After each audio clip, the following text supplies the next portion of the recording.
आज हम जानते हैं कि हमारे बच्चे को हम धीरे-धीरे खुद ही ज़हर पिला रहे थे, घर में बैठ के अपने हाथों से पिला रहे थे। जो जान बचाते उन्होंने ही जान ले ली, क्या विश्वास करें? ऑब्वियसली कहीं ना कहीं कुछ कमी किसी लेवल पे रह ही गई होगी।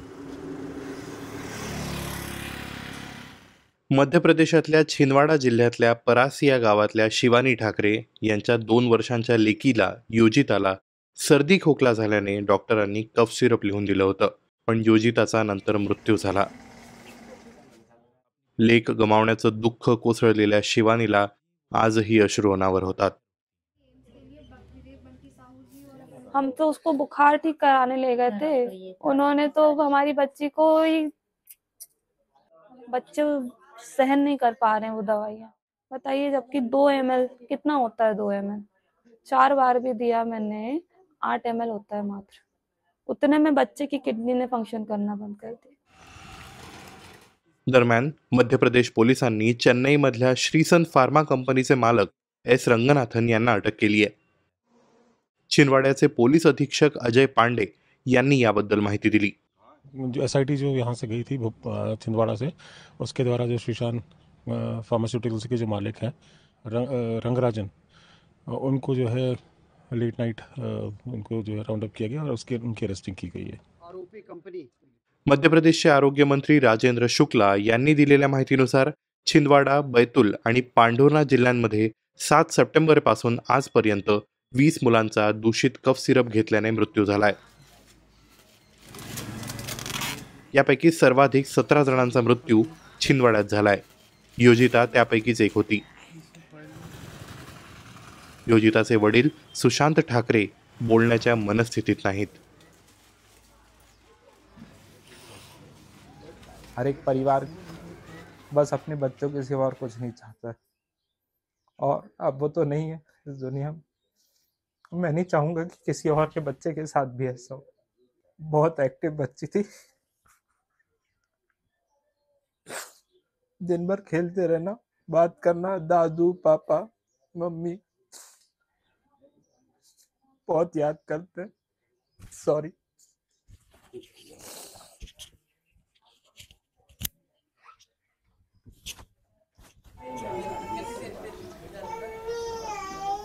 शिवानी आणि सुशांत यांच्यासारखीच परिस्थिती इथे इतर अनेक कुटुंबांची आहे. अफसाना खान त्यांच्या 4 वर्षांच्या उसैदचे शेवटचे व्हिडिओज पुन्हा पुन्हा पाहतायत. त्यांची अनेक स्वप्न आता कधीच पूर्ण होणार नाहीत.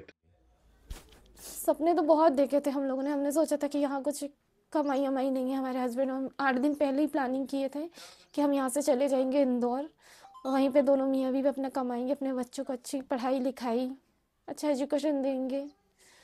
बहुत सी प्लानिंग थी, लेकिन सोचा ही नहीं था कि ये सब हो जाएगा अचानक. सिर्फ 8 दिन के अंदर में सब कुछ, पूरी ज़िंदगी बदल गई हमारी. मुलांच्या अशा एकामागून एक झालेल्या मृत्यूंमुळे मध्य प्रदेशच्या आरोग्य व्यवस्थेवर प्रश्न उपस्थित केले जात आहेत. या प्रकरणातला पहिला मृत्यू 7 सप्टेंबरला झाला होता.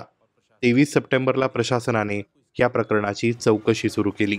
ये जो सिरप बनता था वो तमिलनाडु में बनता था, एक कांचीपुरम जगह है वहाँ पर, और वहाँ पे भी तमिलनाडु गवर्नमेंट ने इसको यहाँ पे जब हमारे मध्य प्रदेश से उनको ये मैसेज गया कि इस तरह का कुछ एलिमेंट है और किडनी को ये इन्वॉल्व कर रहा है, तो उन्होंने अपना टेस्टिंग कराया और उसमें फिर वो आपको पता है कि कोल्ड ड्रिफ्ट सिरप में जो डाईइथिलाइन ग्लाइकॉल जो सब्सटेंस है वो 48.6% पाया गया, जो कि 0.1% से भी कम होना चाहिए. उसके लिए ड्रग इंस्पेक्टर्स होते हैं और कहीं ना कहीं उनकी कुछ लापरवाही पाई गई है, इसीलिए 3 ड्रग इंस्पेक्टर्स जो हैं वो सस्पेंड हुए हैं, और जो ड्रग कंट्रोलर थे उनको भी हटाया गया है. ऑब्वियसली कहीं ना कहीं कुछ कमी किसी लेवल पे रह ही गई होगी. तपासातून कळलं की कफ सिरप घेतल्यानंतर किडनी निकामी झाल्याने या मुलांचा मृत्यू झाला. हे औषध तामिळनाडूच्या कांचीपुरम जिल्ह्यातल्या श्रीसन फार्मास्युटिकल कंपनीने तयार केलं. छिंदवाडा आणि आसपासच्या गावांमध्ये हे औषध विक्रीसाठी सहज उपलब्ध होतं. या कफ सिरपच्या एका बॅचमध्ये 48.6% डायथिलीन ग्लायकॉल असल्याचं तामिळनाडूच्या औषध नियामक विभागाला आढळलं. हे तेच विषारी रसायन आहे ज्यामुळे याआधीही गांबिया, उझबेकिस्तान आणि भारतातही काही लहान मुलांचे मृत्यू झाले होते. या अहवालानंतर मध्य प्रदेशच्या औषध नियामकांनी शनिवारी 4 ऑक्टोबरला या कफ सिरपवर बंदी घातली. मध्य प्रदेश सरकारने तामिळनाडूच्या श्रीसन फार्मास्युटिकल्सचे संचालक आणि छिंदवाड्यातल्या एका सरकारी डॉक्टरच्या विरोधात गुन्हा दाखल केलाय. डॉक्टरला अटक करून तुरुंगात टाकण्यात आलंय. पण ही कारवाई पुरेशी नाही असं पीडित कुटुंबांचं म्हणणं आहे.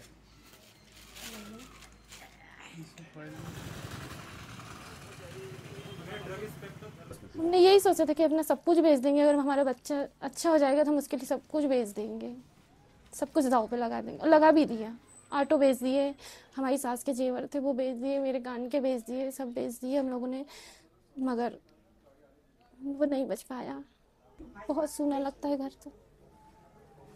उसकी हर एक चीज़ें, हर उसकी हर एक मुस्कान, यादें, बोलने का तरीका, जब यहाँ से कोई गुजरता था ना तो उससे बात किए बगैर नहीं जाता था, सब उससे बात करते थे, बहुत मोहब्बती था वो। हमारी डिग्री भी इंडियन मेडिकल असोसिएशनचे माजी उपाध्यक्ष अरविंद जैन सांगतात की यात त्या औषध लिहून देणाऱ्या डॉक्टरची चूक असेलही, पण त्याआधी ते औषध विकू द्यायला सर्टिफिकेट देणाऱ्यांची प्राथमिक चूक आहे. It is 100% responsibility of the controller of drugs who gives the license to get that medicine into the market. They have said that the company is responsible, his director should be put on jail. अरे भाई, तो उसने तो चोरी की, जिसको चोरी पकड़ने की जवाबदारी थी उसने चोरी पकड़ी क्या? या घटनांनंतर स्थानिकांच्या मनात भीती निर्माण झाली आहे. बच्चों को तो प्राइवेट में ही इलाज करवाते हैं क्योंकि यहाँ पर ज़्यादा सुविधा नहीं मिल पाती या जो भी है. क्या मन में कोई डर? हाँ, डर भी है, बहुत डर भी है कि दवाई में कुछ केमिकल कुछ मिला ना हो, अभी जो दवाई आई हैं. आपली निरागस मुलं गमावलेल्या या कुटुंबांना आता फक्त न्यायाची अपेक्षा आहे. हमारा तो कुछ रहा नहीं, लेकिन जो बच्चे जूझ रहे हैं सबसे, उनको तो इलाज अच्छा मिलना चाहिए. हम बहुत कोशिश करें एम्स ले जाने की, सीट ही नहीं मिली हमको, तो हम चाहते हैं कि जो और बच्चे कम से कम उनका भला हो जाए. अब तो मुझे बस ये चाहिए कि मेरी बच्ची को इंसाफ मिलना चाहिए, और जो बाकी जो बच्चे हैं उनको भी इंसाफ मिलना चाहिए.